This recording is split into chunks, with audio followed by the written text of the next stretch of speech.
الخير مع محمد شبانة وصباحكم دايما زي الفل.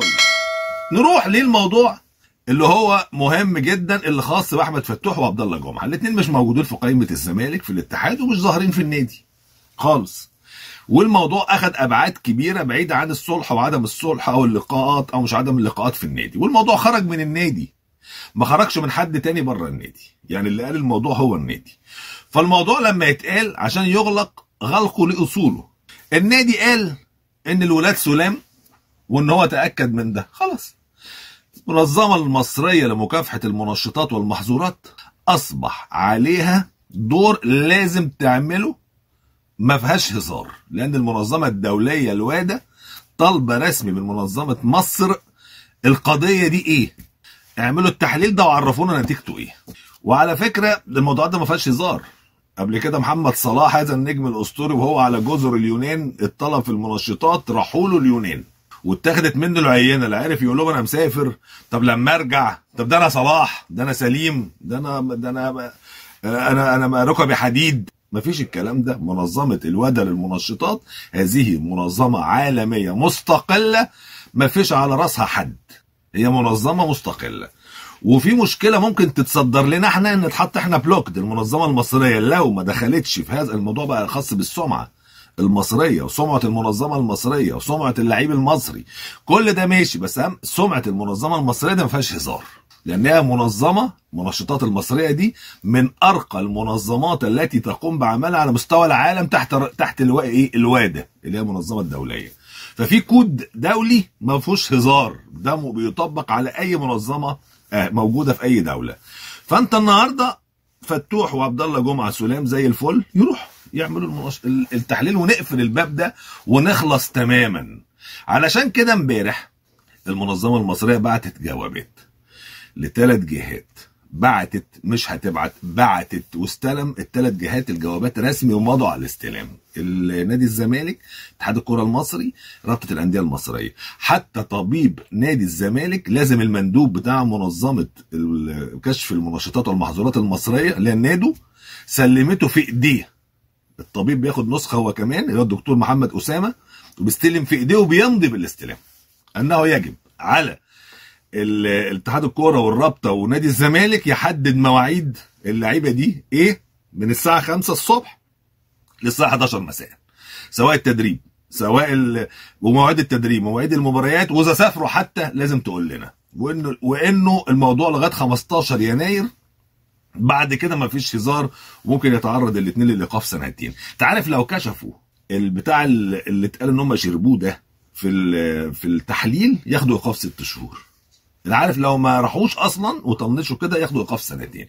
فالموضوع خرج خلاص من فكره السيطره عليه من النادي او مننا او من الكلام ده، ودخل في السمعه بتاعه المنظمه المصريه. طب افرض المنظمه المصريه مثلا ما عملتش شغلها مثلا، يعني قال لك المنظمه الدوليه بتاخد قرار سريع جدا، عملت ده في روسيا، ان منظمه اهليه مجاوره هي اللي تشرف على الكشف على المنشطات في هذه الدوله، تتعمل بلوكد، المنظمه بتاعتنا تقف اعمالها زي ما حصل في روسيا، والمنظمه بتاعت انجلترا او الانجليز بقى هم المسؤولين عن كشف المنشطات لايه؟ للمنظمه الروسيه لما حسوا ان هي ما ادتش شغلها بالشكل المناسب. ادي القضيه برضو ببساطه، بعيد بقى عن اهلي عن زمالك عن حدوته، هذا موضوع اخذ ابعاد لازم تتحل، ما بقاش فيها نقاش وما بقاش فيها كلام على الاطلاق. الاهلي امبارح اعلن رسميا او صدق رسميا على القرار بتاع شطب الكابتن هناء حمزه والكاتب الصحفي الاستاذ ابراهيم عيسى، خلاص رسميا، وحط ده على اللوحه بتاعته. وبعد ما فوضته الجمعيه العموميه لاتخاذ ما يراه مناسبا من القرارات اللي هي كانت موجوده في جدول الاعمال، لما ما اكتملتش الجمعيه العموميه خلاص اصبح مجلس الاداره جمعيه بتصدر له الثقه وبتقول له احنا موكلينك تعمل القرارات اللي انت شايفها مناسبه وفق جدول الجمعيه العموميه او جدول الاعمال. وبالتالي الاهلي صدق على هذا الشطب واغلق تماما هذا الامر. تواجد امبارح رسميا مروان عطيه في النادي الاهلي، واعلن عن النادي الاهلي عن ضمه، ايضا نادي الاتحاد السكندري اعلن في بيان رسمي انضمام اللاعب الى النادي الاهلي، و الموضوع ده كمان اغلق هو كمان، واصبح اللاعب رسميا في النادي الاهلي مروان عطيه مقابل مبلغ مالي قد يصل الى معدل 20 مليون جنيه. وايضا 2 لاعبين اعاره، محمد محمود وعمار حمدي، والاثنين لعيبه تقال، بس المهم يرجعوا لمستواهم. يعني عمار حمدي لعيب في نص الملعب مهم جدا، بيميل للطرف او بيميل للاداء الهجومي، ومحمد محمود يعني ممكن يبقى حصان في نص الملعب لما يستعيد لياقته البدنيه. فالاثنين الحقيقه مع الاتحاد السكندري ممكن يفرقوا جدا. ايضا وزير الشباب والرياضه قابل استقالة مجلس إدارة النادي الإسماعيلي، وفي طريقه لتعيين لجنة لإدارة النادي الإسماعيلي خلال الفترة القادمة، وحتى أقرب جمعية عمومية لانتخاب مجلس إدارة جديد. أيمن الرمادي المدير الفني لنادي أسوان استقال، وعنده أحداث غريبة جدا. الواحد لما بيسمع حاجات زي دي بيستغرب. يعني احنا طول الوقت بنقف جنب الانديه الجماهيريه وجنب ادارات الانديه الجماهيريه ونقول لهم يا جماعه معاكم حق شغلكم ما اعرفش ايه كل الكلام ده، لكن بنشوف برضه تصرفات غريبه جدا. يعني يبقى المدرب ما فيش فندق يقعد فيه، اللعيبه ما اعرفش مش اكلها مش عارفه تاكل، ما فيش حتى توفير اكل وشرب، التدريب ما اعرفش يبقى عامل ازاي. كلام غريب جدا. يعني كلام في انديه دوري ممتاز صعب جدا ان هو يقبل. فما فيش حد هيشتغل ولا ينجح في الاجواء دي، ورغم كده نجح، فتحافظ عليه ولا تطفشه؟ يعني المفروض واحد زي ايمن الرمادي ده جه انتشل اسوان من يعني فخ الهزيمه ل4 مباريات ورا بعض، ليه ان النهارده اسوان اصبح في المركز التاسع ب 16 نقطه من 12 مباراه، كسب 5 معاهم وتعادل مباراه وخسر 2. فانت محقق نتائج يمكن زيه زي الاهلي وزمالك في الفتره اللي اشتغلها ايمن الرمادي. وفي كلام انه تراجع تاني عن الاستقاله بتاعته بعد وعود بحل كل المشاكل دي مع اسوان. انا بقول لاسوان حافظ على الناس بتاعتك، هو ده اهم حاجه لازم تحصل خلال الفتره اللي جايه. على فكره في مهاجم كاميروني اسمه تاجوي، ده بيلعب في ماريتمو البرتغالي. المهاجم ده مضى او اتفق مع نادي الزمالك انه يجي لنادي الزمالك، ونادي الزمالك محتاج فرود بجد.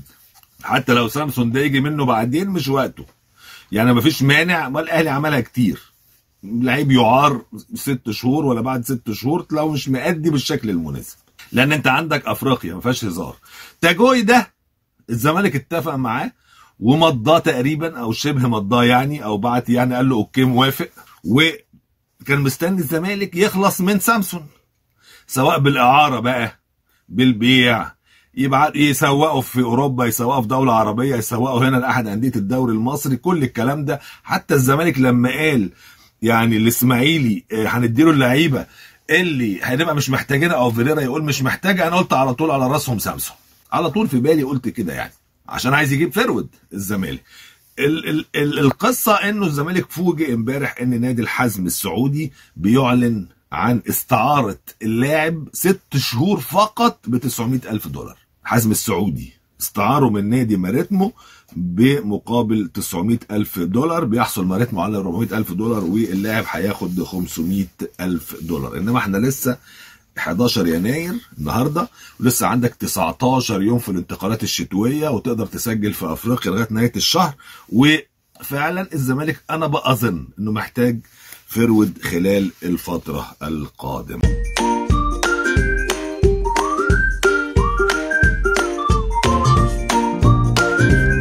السلام عليكم، لا تنسوا الاعجاب بالفيديو والاشتراك في القناه تشجيعا لنا لنستمر بنشر المزيد ان شاء الله.